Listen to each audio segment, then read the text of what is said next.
Good evening, everybody, and thank you very, very much for making time to be here tonight. I know we are suddenly on that sort of train hurtling towards the end of the year where there's lots of stuff going on, so we appreciate your being here on a weeknight. And to all of the panel members, Maya spoke about the importance of storytelling, and really that's what tonight is about. It's sharing stories that drive home the impact of how special this creature is and how desperate the need is to protect it and to tell its story. And I say that from a personal space because 10 years ago, if you'd asked me what a pangolin was, I don't know that I would have been able to pick it out on a page of photographs of animals. And I have been going to the bush since I was 2 years old.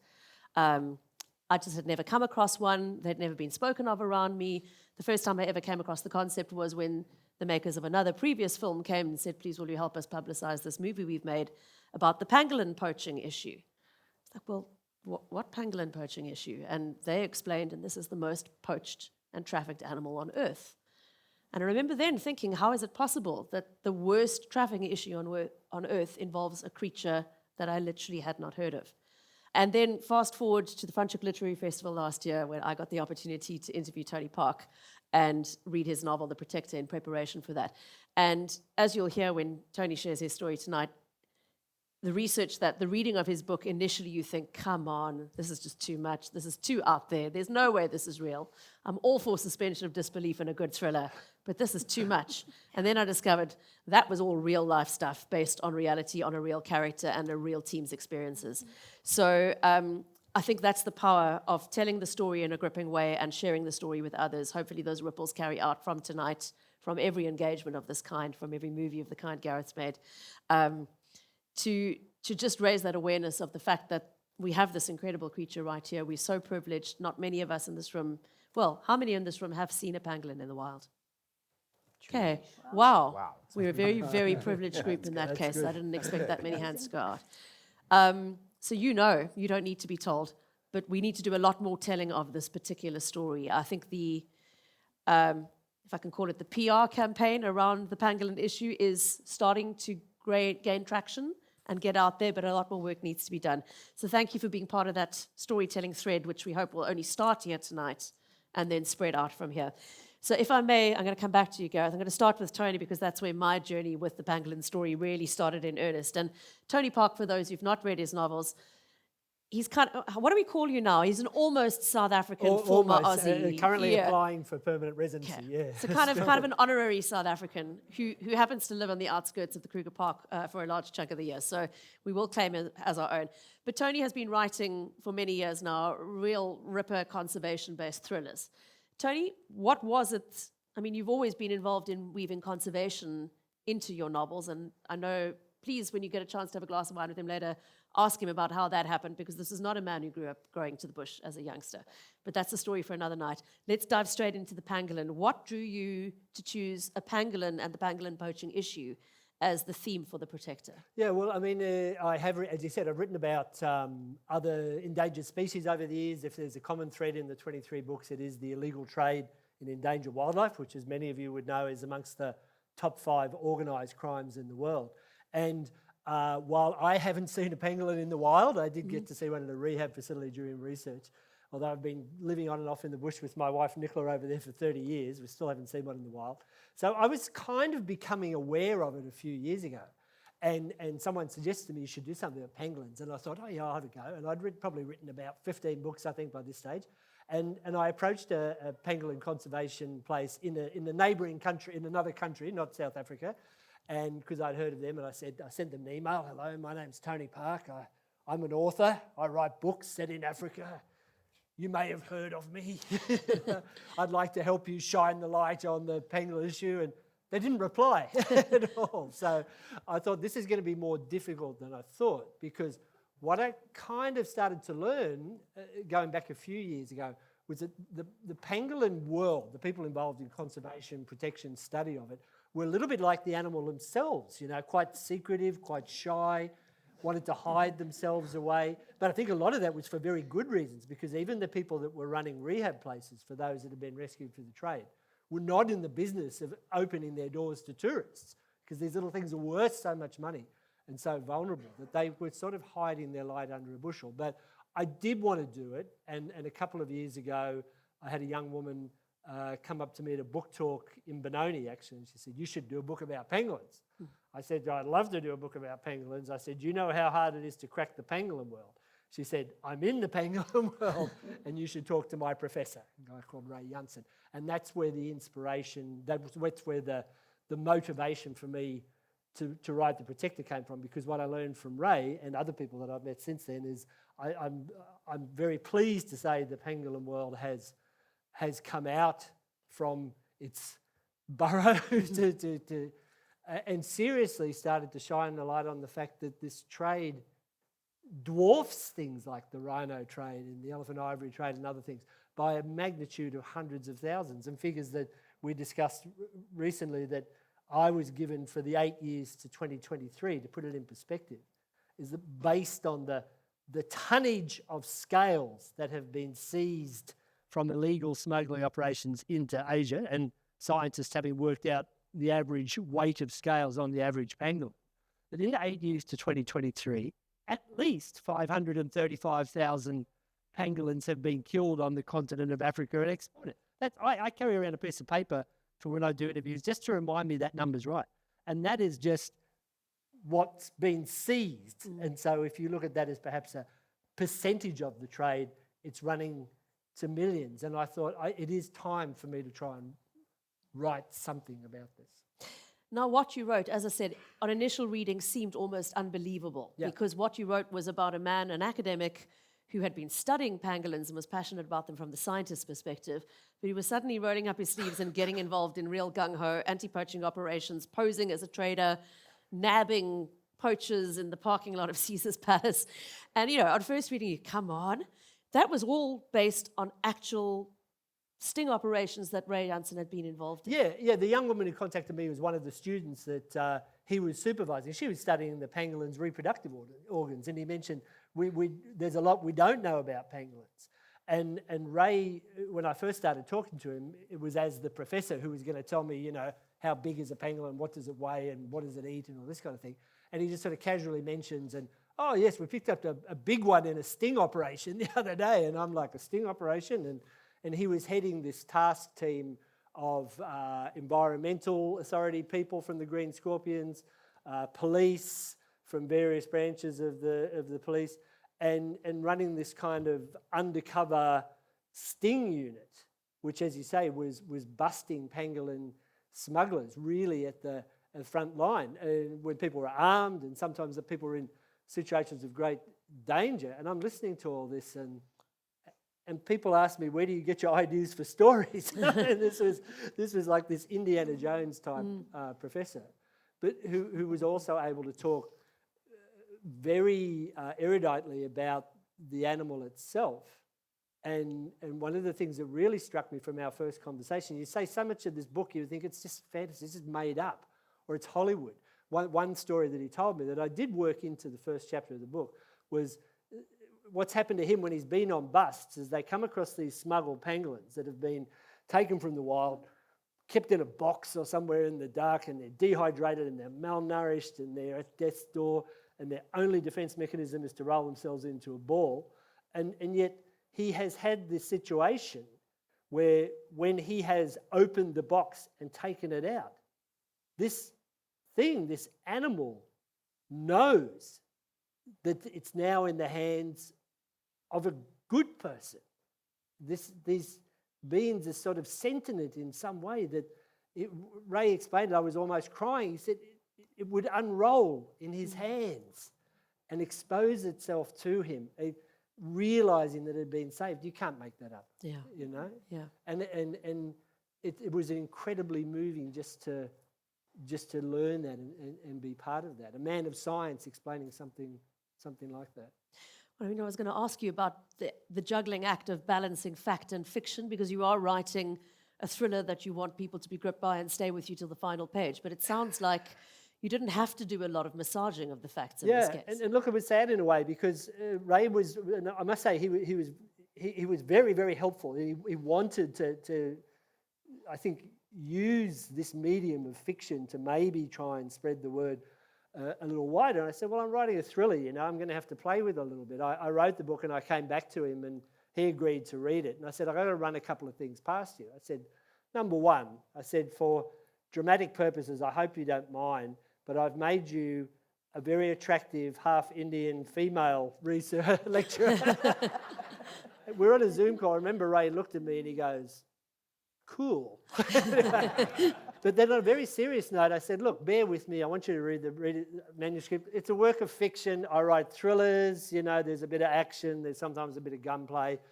Somebody's been killed in the book. Tell me if I've gone too far. And he told me another thing that really moved me after he'd read the manuscript, is that one of his undercover operatives, a South African guy of Chinese descent, I was told, had been targeted and killed in the course of his duty by the let's call them the enemy. And I said to him, my goodness, I said, do we take it out? He said, leave it in.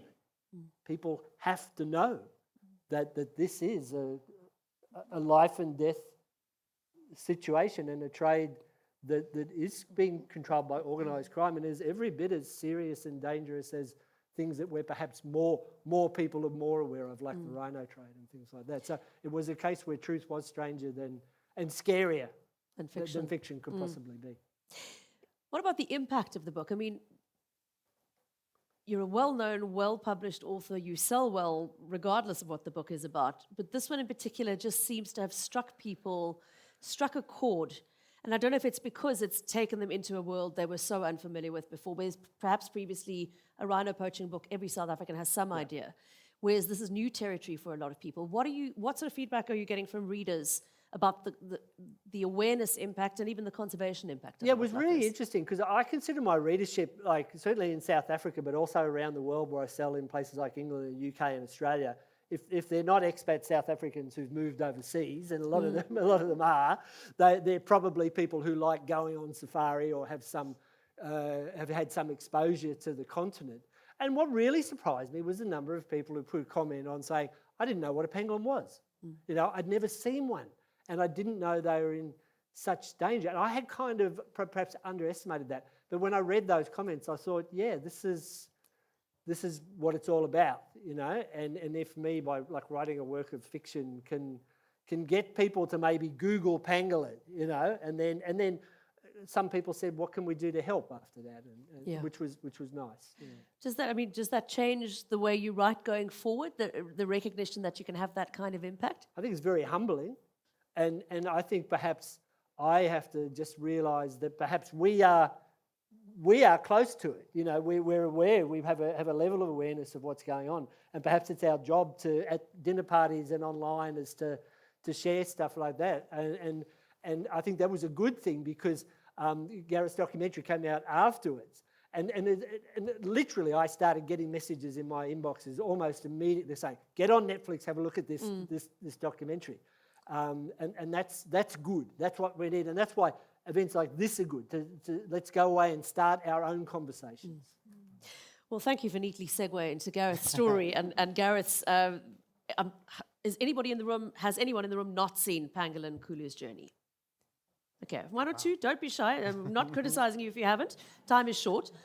Please fix that after this. You won't be sorry. But if you have seen it, then you will recognize Gareth, and you will have had that moment when you walked into the room going, where do I know this guy from? You know him from Kulu's journey, and Gareth is the man who has been so extraordinarily touched and changed, I think, by the experience of working with pangolins and walking pangolins in the wild, and that moment of the opening up, the trust of the creature that recognizes it's in safe hands. Is that something you relate to? Yeah. I mean, for me, that was sort of the initial, and just to echo everything that you said, I mean, one of the sort of initial things that really drove the making of the documentary was I was getting to see this intelligence that not only a handful of people have ever seen, but most people didn't even know existed. And it's this remarkably unique intelligence where a wild animal somehow knows that it's safe. So, yeah. I mean, it's clear from your face now, and it was clear watching the documentary, that moved you incredibly personally. I mean, let's talk about the emotions that's unlocked in you as a human, because you must be torn between the sense of the wanting to protect the recognition of the incredible privilege you have working with these creatures, but you're also part of the human race, which has brought us to this point. Did you ever struggle with that sense? Well, I mean, I think you can choose which side you'd like to be on. I mean, it's easy for me to say I'm privileged and everything like that. And I mean, I was on a lot of the sting operations with Ray and everything like that. And I think, I mean, there's always two sides to everything, where a lot of the guys that we were arresting were starving Zimbabweans. And I think a lot of the people that we condemn are a victim of their circumstances. And I think a lot of people pass judgment where in the same situation, their decisions might not have been too different. I think when it comes down to sort of, are you going to protect your family, or are you going to protect the natural world around you, you're going to take the immediate sort of decision to protect your family. Yeah. So that was difficult, and that was very challenging for myself. Sort of, realizing that, okay, it's not as sort of black and white as we might read in the newspapers and everything like that. Yeah. You know, we cheer when, okay, poachers have been busted, and sure, it's at a syndicated level, but there are a lot of nuances to all of it. Yeah. If I could take a step back or two, I don't know many people who, when they make their career plans, set out to become a pangolin walker. I don't know any now that I think about it. How did you end up involved in this in the first place? And what was it that drew you to work with these creatures in the first place?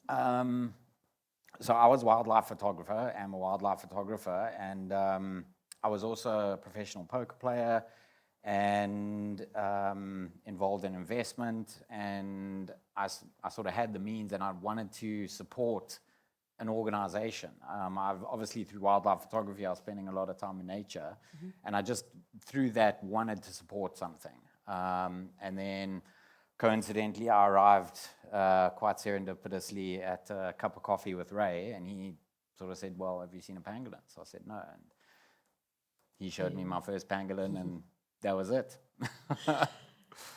The decision to make the movie, obviously, I would get, well, maybe not obviously, let me ask you, one that I would imagine must have had quite a lot of soul searching and to and fro, because on the one hand, you want to publicize the extent of the problem, introduce people who've never met one and seen one to how special this creature is, let the world know about its incredible sentience.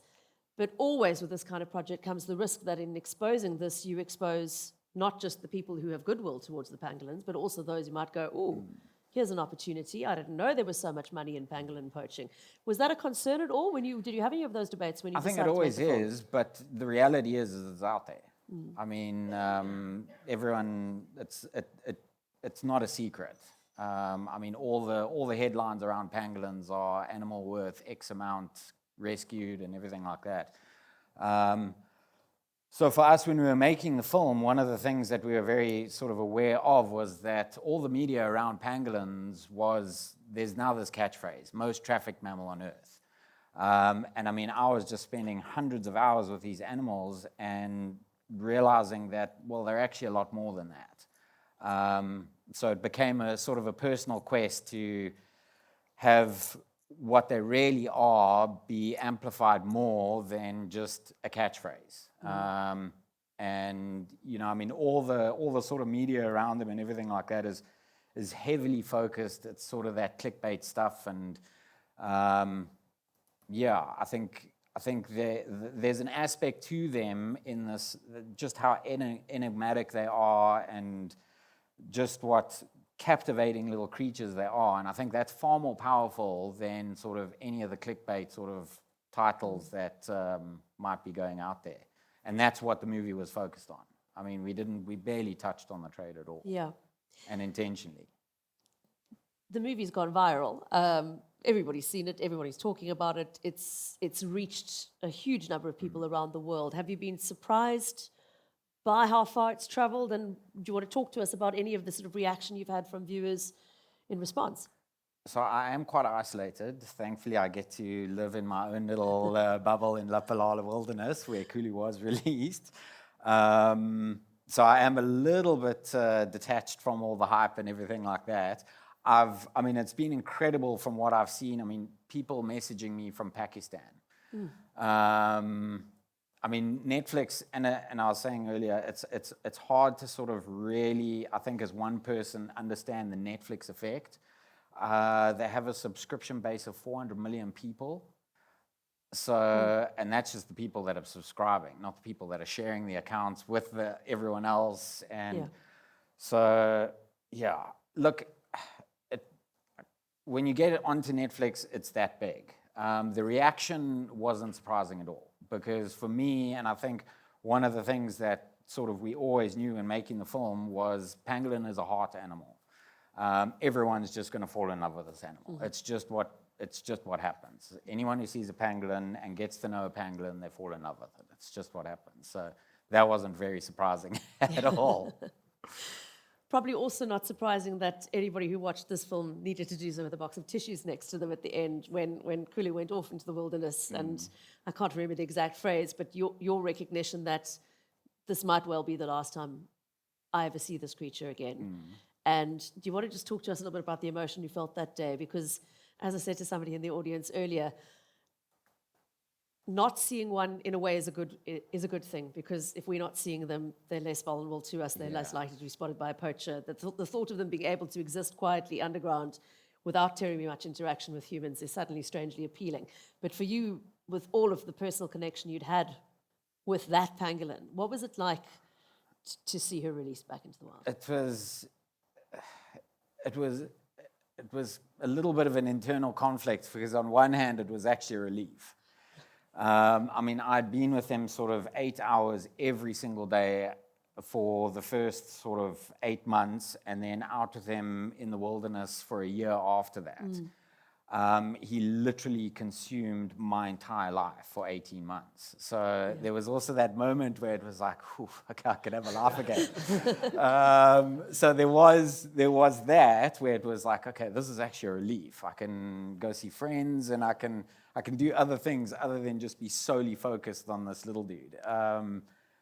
But then, I mean, there's obviously just this great sense of pride. And, people have asked me, was it sad or anything like that? And for me, there was just no sadness whatsoever. Okay. I mean, it was exactly where he was meant to be. That's what we had been working towards this entire time. That's what he deserved. So, yeah. Because for those who haven't seen the movie, this man was all in. There are scenes of him burrowing into a collapsed burrow with his feet sticking out the back in the middle of the night, and you're thinking, you're going to be trapped inside this burrow. How does this end? It was that level of commitment, and I mean, respect to you for that, Gareth, for the difference you made in that one pangolin's life. I mean, obviously, this experience and the making of this film as well has had a huge personal impact on you. Do you think the greater conservation impact is something that's going to be long-lasting? I do. I mean, well, one weird statistic that we were looking into at the beginning, just after the film release, someone said that pangolin had been searched on Wikipedia about 7,000 times. And I think I can't remember the exact numbers, but it was after a few days that had gone up to almost like 20,000, and then the next few days, 100,000. So, I mean, I don't think there's any sort of measurable metric that we could use to say, okay, well, this is the effect that this film has had. But I think, I mean, the ripple effect downstream, I mean, kids have watched it. I mean, what that effect has long-term in a decade or 2 years or anything like that, I mean, I think it's bigger than we could sort of really wrap our heads around. Let me bring in Nikki at this point, and let's move away from the pangolin storytelling into the story of pangolins themselves. Nikki, co-chair of the African Pangolin Working Group, somebody who's worked with these creatures extensively, and you've probably noticed the pangolin around her neck, somebody who cares about them very deeply. What are some of the biggest misconceptions about pangolins? There's so many of us who know so little about them, and being humans, we latch onto incorrect things as well. Is there anything you'd like to correct at the outset? I think I haven't really come across misconceptions as such, but misunderstanding of them. People wanting to know whether they're reptiles because they're scaled. People just having kind of uneducated ideas about them. A lot of cultural stuff around them, but the cultural stuff is really beautiful. You know, it's not misguided and it's not uneducated. It's really beautiful, deeply seated cultural belief systems around them. And those are really beautiful. But yeah, not much. I think the worst thing, the biggest thing is probably that people don't know much about them, you know, so they have no kind of reference point for them. Even scientists don't know all that much about them. I mean, that was very clear watching the documentary, how many gaps there are in our knowledge, including, as Tony referenced, the fact that we don't even know how many of them are actually out there. I mean, even as experts, I mean, we're asking each other questions all the time. Like, how long is their actual gestation period? How long does a baby feed off its mum for? You know, in the rehab setting, those are questions that we need to know because we need to be able to mimic what the mum's doing. So we need to know those things. What is the female pangolin's milk, you know, made up of? So we can give them, the pups, the best substitute. So many questions and so few answers.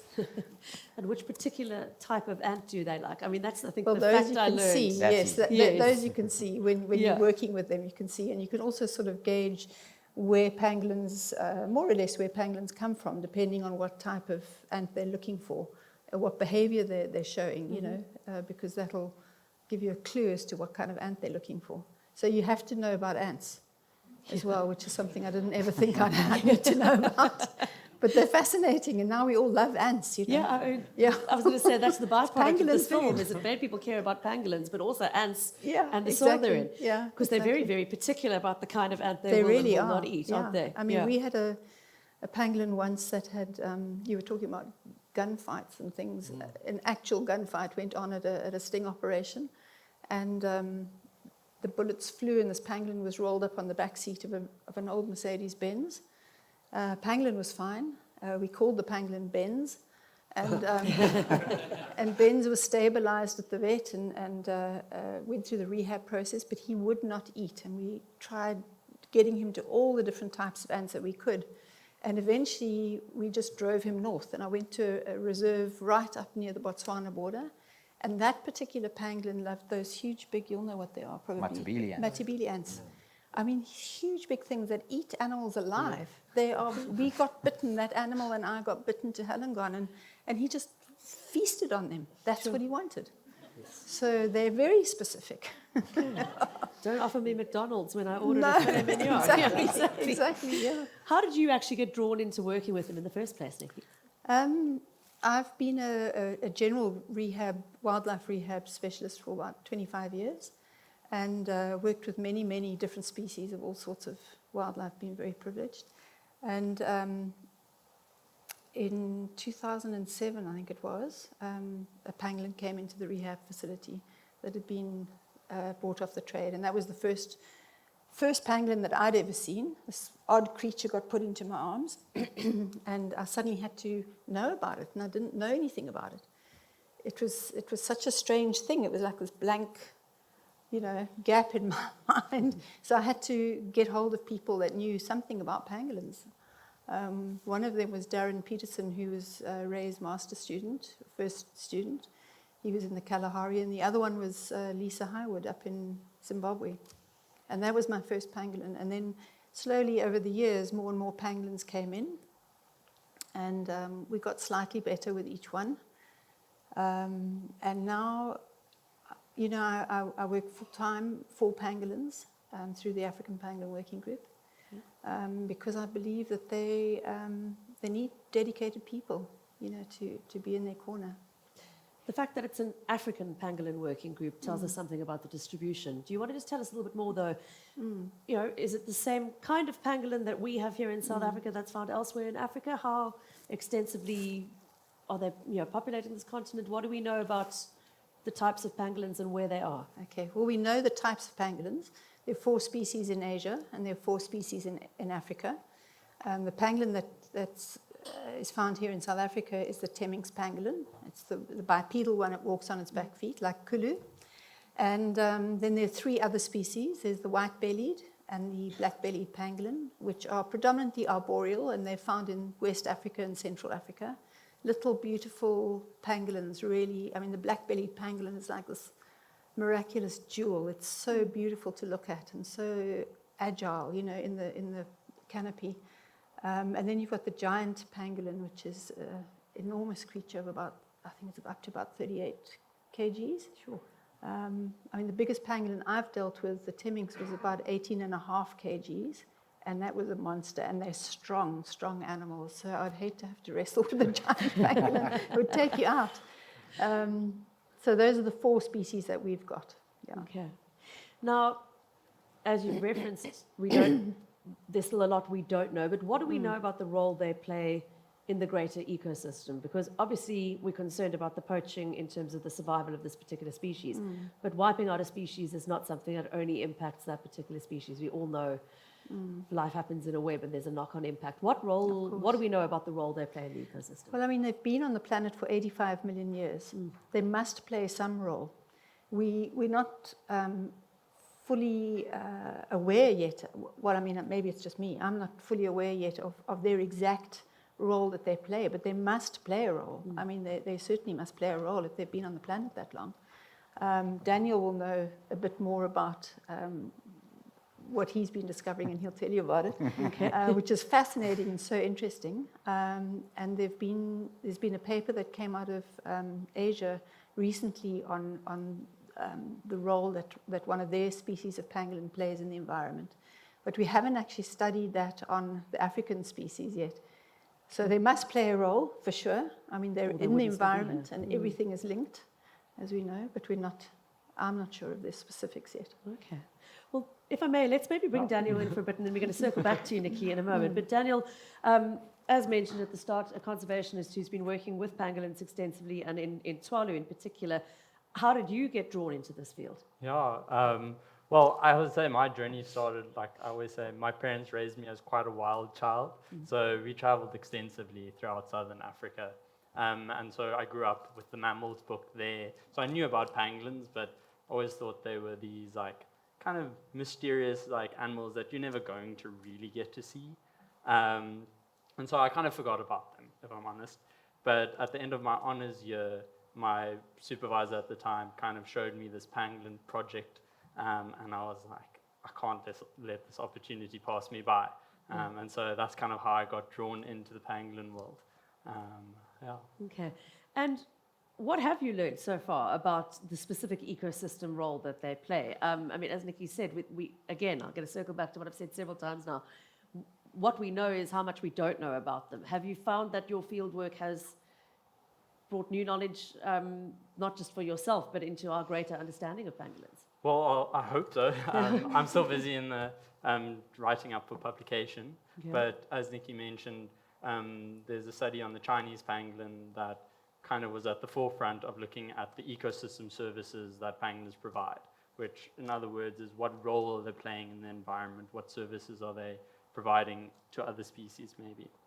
And so that paper kind of was like, cool, that's a good idea. Let's see about the pangolin that we have here, the pangolin species, and what do they get up to. So my master's project mainly focused on 3 ecosystem services, all surrounding their foraging behavior.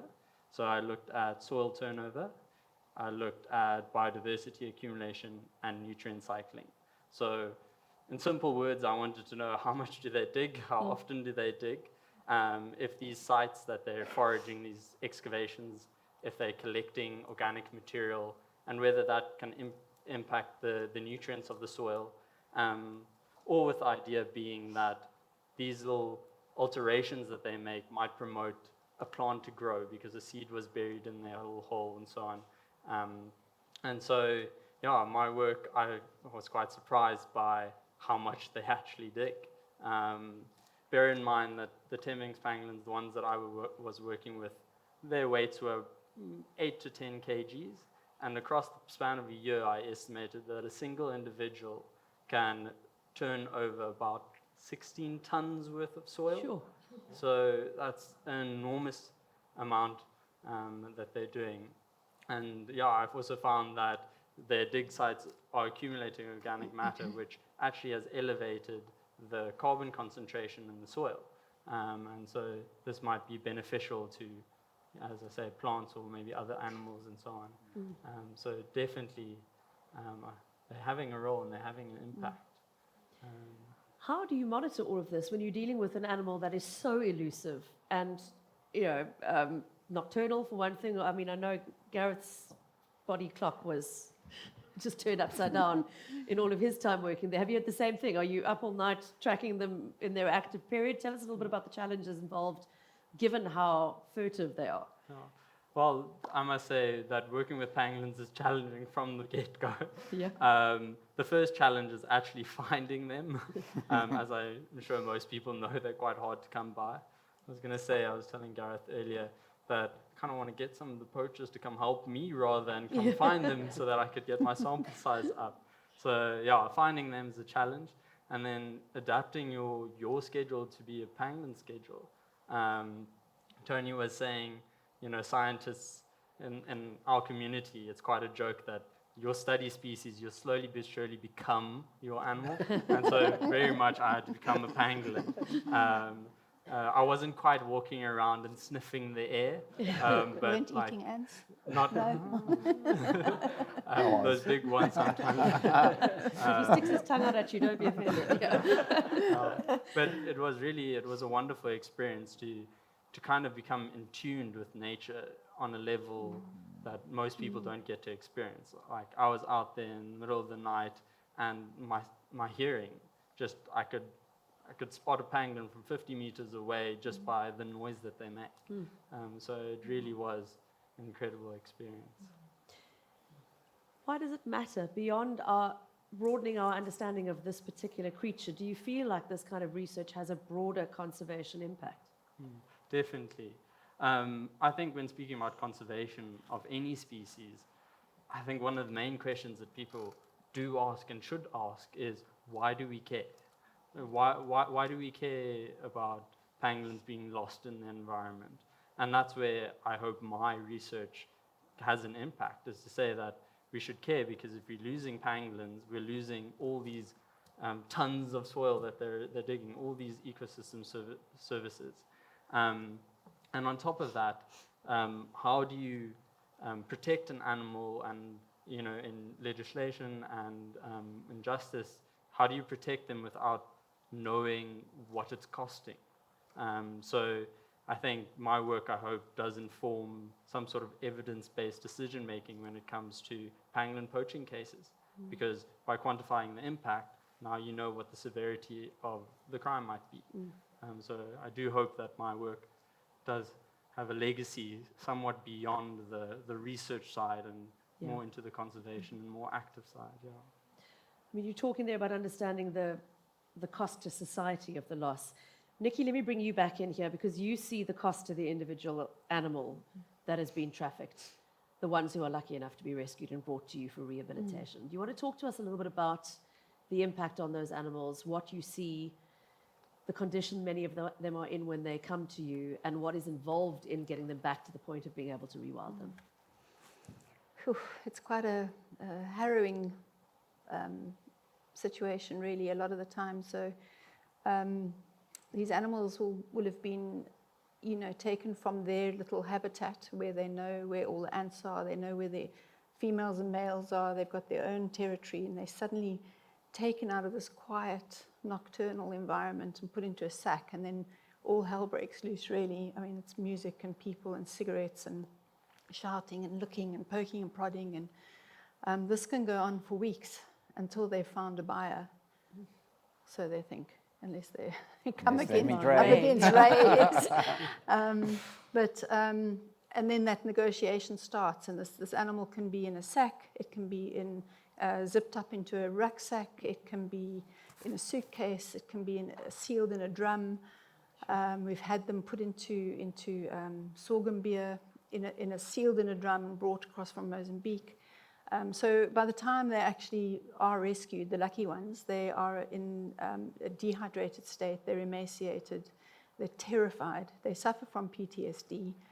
So the vets have got to put them onto drips, they've got to assess, wounds, infections, all that kind of stuff, and try slowly to get them out of that. You treat them like you would a starving human. You put them onto a drip, and then you give them sort of like almost like a smoothie, and start plumping them up a little bit. And if you can get their psychological trauma addressed as well, you sort of balance it with the physical healing, and then you might be lucky enough to pull the pangolin through. So it's really difficult when you first uncurl that animal and see the extent of the physical damage that it's actually had to endure and the trauma, and then to see how terrified they are. And that's when the rehab side of it comes into the walking, getting them out into the veld, even carrying them from ant nest to ant nest, even digging the ground open to expose the ant eggs so that they can eat the most nutritious thing, because they might be too weak to do that for themselves. Sure.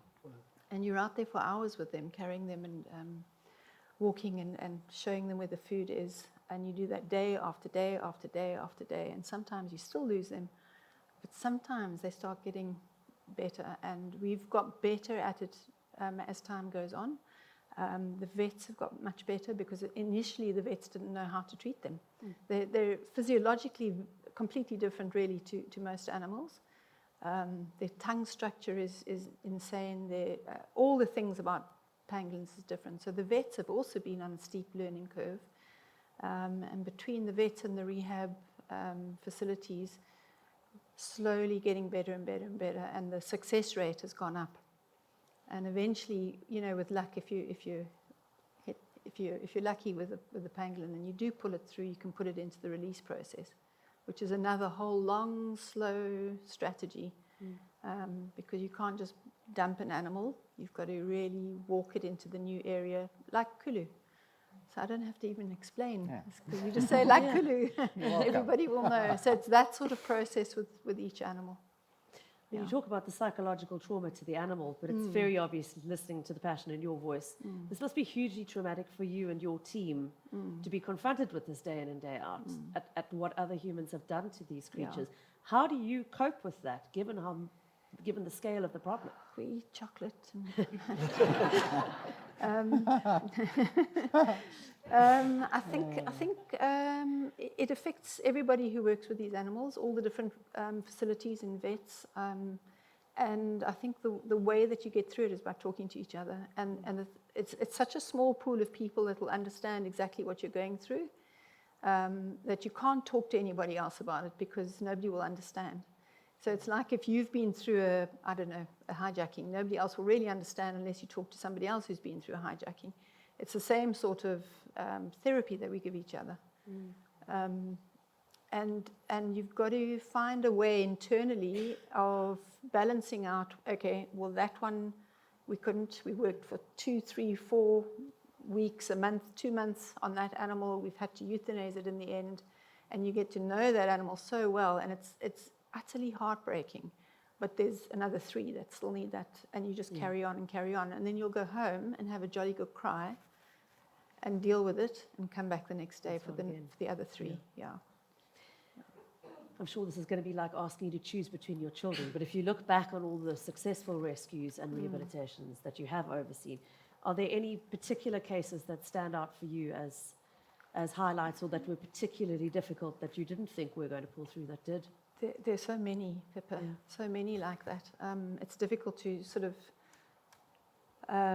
narrow them down to particular pangolins, because there actually are so many of those cases that have been absolutely brilliant.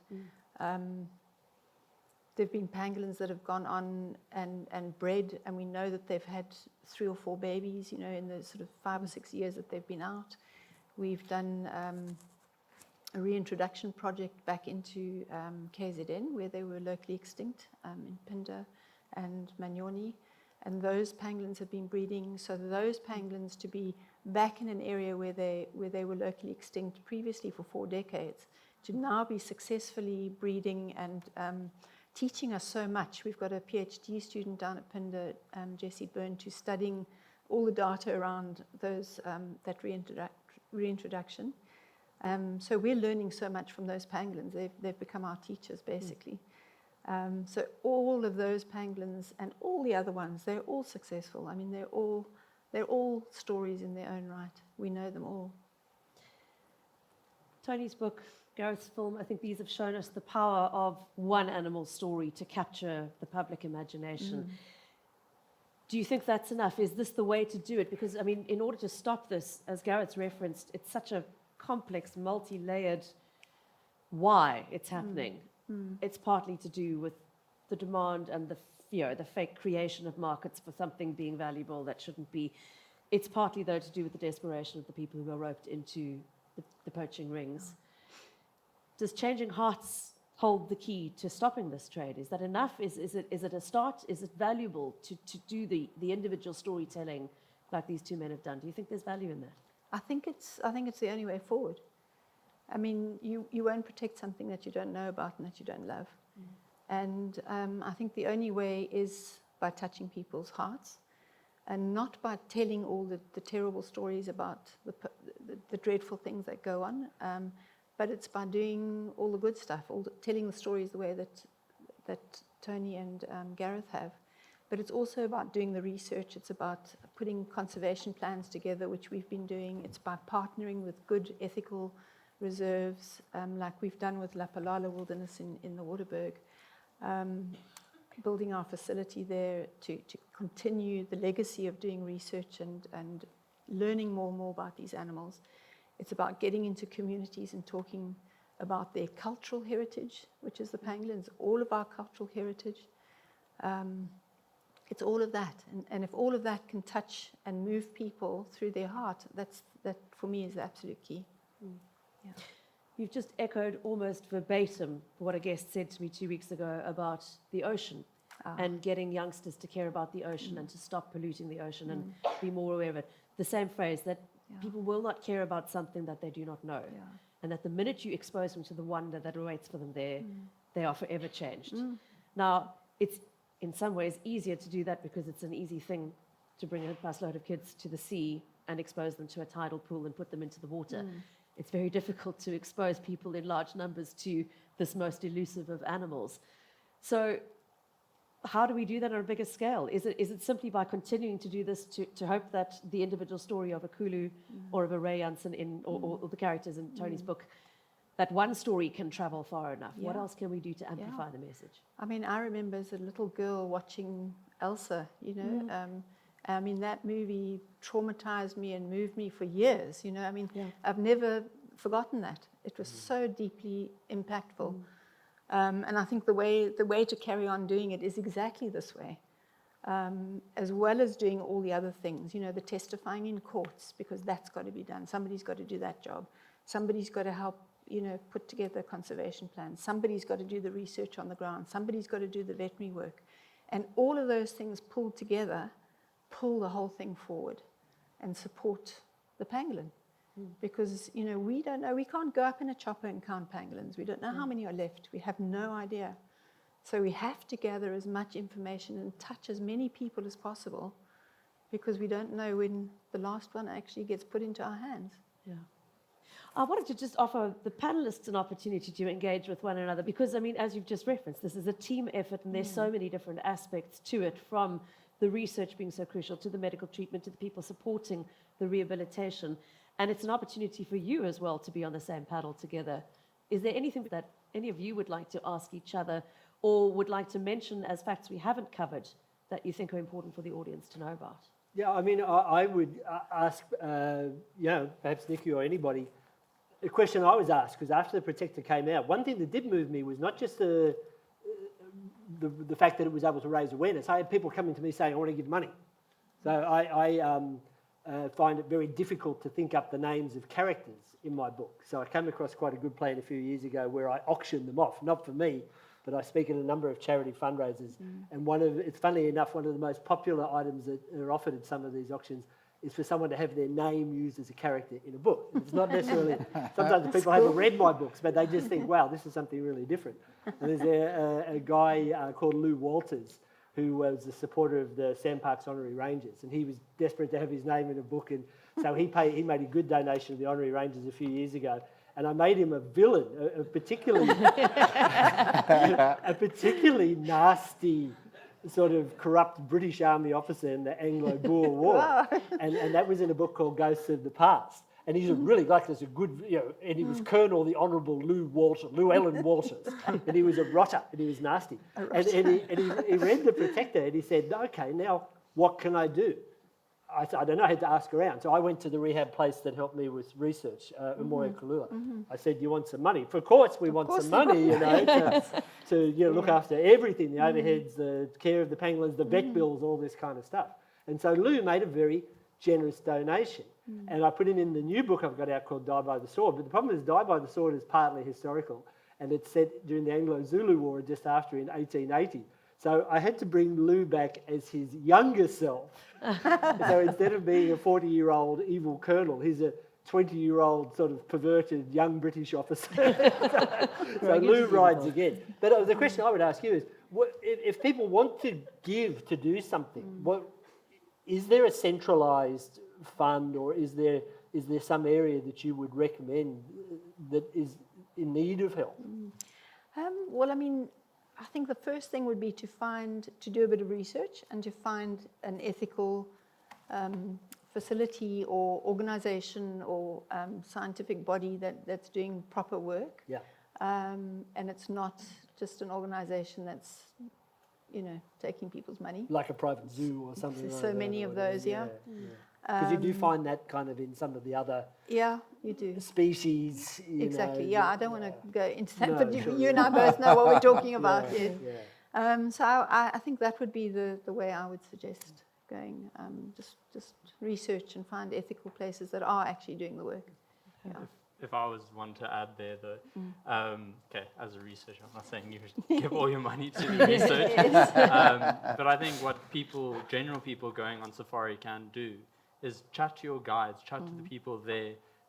Lots of reserves have a research component that they might support and fund.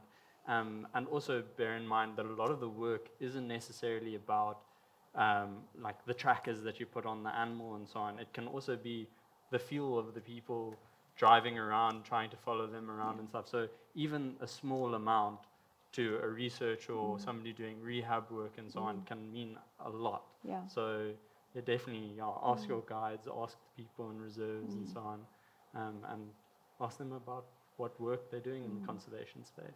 But it's not only financial. I mean, I came with zero conservation background whatsoever. Nothing, like absolutely none whatsoever. And I mean, through that, now we're sitting here. So I think it's also, for me, it's the ontological aspect as well, where if you feel some sort of an impulse to do something, it doesn't only have to be financial. If you as an individual want to do something, then do it. Like, go for it. If you feel an impulse in your heart, go for it.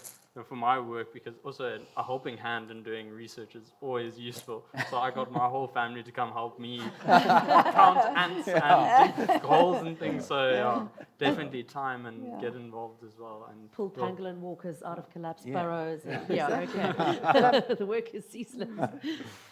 I want to finish by asking each of you the same thing. I mean, what is your hope? It's been a hugely enlightening and informative and engaging conversation tonight. What do you hope the people in this room will take away from this conversation and ripple out into the world? If you'd each just like to close with a comment one by one on the impact of an event like this, or how you're feeling, hopeful, not hopeful, about the future of pangolins. Is there anything that a person sitting in this room tonight can do that you think would make a difference? I'll start with you, Gav. I mean, I'm incredibly hopeful. I mean, I would just hope that maybe someone would take away that they can do something. I mean, anything. Yeah, I mean, anyone can do anything. Anyone can do something. No matter how big, no matter how small. I don't think we really understand the effect that has down the line, and the butterfly effect of that. So, yeah, I mean, if anyone just does something, that's worth it. One thing you can do is buy a copy of Tony's book outside, and get it signed and pass Shameless it on to plug. somebody else. I have to just say that. But Tony, besides that? Yeah, I'm a sucker for a happy ending, and I'm an optimist. You know what the definition of an optimist is? 2 Australians who buy a house in South Africa and apply for permanent residency. Because, like I said, I'm inspired by the good I see on the ground. Okay, if there was more of this throughout the continent and throughout Asia, there would be more pangolins. End of story. If hopefully people in China and the user countries are watching their Netflix as well too, or they're not, that's a shame because It's been pirated. yeah, well, what you can take away is hopefully what we've tried to do, all of us, is spread the word, get the conversation happening, talk to your guests, talk to your supporters and your support network, and say, hey, do you know this is a big problem, but you know what? There's a lot of good work being done, and how can we seek it out, and how can we help? So. I don't really have that much more to add. I think you've both said exactly what I would have said. Just find a good organization to support. If you can't do the work yourself, support people who are doing the work so that they can go out into the world and it can just, get bigger and bigger and bigger, and we can save this creature, that's been with us for 85 million years. Deserves to be saved, and we can do it, I think. Yeah. I would say that I think people should ask questions, learn more. I think, ask questions about the small things, especially. Like, I have a passion for ants now, and I learned so much, and I'm passionate about something as small as an ant. And so if you ask questions, very quickly you'll realize in nature there's something that speaks to you on some sort of level or another, and therefore you're willing to go tell 10 other people about what you've learned, and quickly it spreads. So last question. So thank you all for the questions tonight, and thank you to all 4 of our guests for engaging with them so deeply. I'm thinking of the other guest I had on my show earlier today, who was a quantum physicist who is determined to be one of the first people to settle on Mars. And at the end of the hour-long conversation, I said to her, it's all well and good to talk about how we can make Mars habitable to humans. The problem is we're going to be taking ourselves with us. So what does the future society look like? And her answer speaks to what you said earlier, that this isn't a pangolin problem, it's a human problem. Her response was that we need to build the kind of society that is collaborative, that cares deeply not only about each other, but that has a deep, profound respect for life of all kinds. And I think a conversation like this tonight, we start with a pangolin, but it's not only about a pangolin. If you can get someone to appreciate the value of that creature, one hopes that they will then appreciate the value of all creatures, and that we won't be having these conversations in 100 years from now. Let's hope. Thank you, everybody, so much for being here, and thank you so much to Go to Africa for hosting us tonight. Thank you.